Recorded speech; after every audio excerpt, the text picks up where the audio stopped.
In-announce ng President, bayad na bill nyo, zero balance billing is now the biggest program of this President, and that is his legacy. Palakpakan natin siya.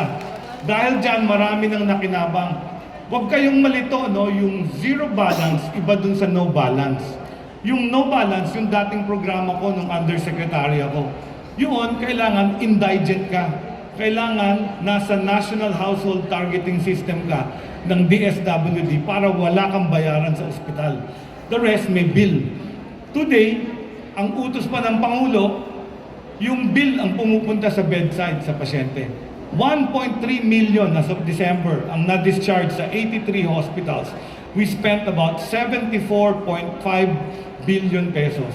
That is an average of about 57,000 pesos per patient discharge. So ito na ngayon yung kinocompute ko.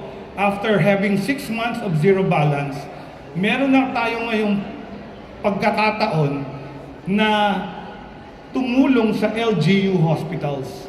Nagkaroon ng another line item tinatawag na 1 billion zero balance billing support fund for LGU hospitals. Inaaral namin yan kung paano makatulong. Maliit ito compared to sa 74. Pero meron pa tayong MAIP. Yung MAIP naman, yung nagagamit nyo ngayon, sabi nyo, for zero balance dahil dito sa City of Tacloban, bago pa pala ginawa sa national, naka-zero balance na kayo. Tama ba? So pag nagpagamot ka sa City Hospital, walang bayad. So, totoo yun. There were several LGU hospitals already doing zero balance. Sa Cotabato, Sultan Kudarat, Bataan, Pampanga, madami na ganun yung sistema. Pag nagpagamot ka dun sa LGU Hospital, libre. Pero marami pa, may singil. So nauna kami, DOH, 83 hospitals po yan.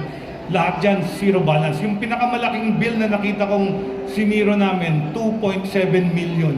Na ICU siya, na ECMO siya, extracorporeal membrane oxygenation, sa NKTI. Pero nasa basic accommodation siya.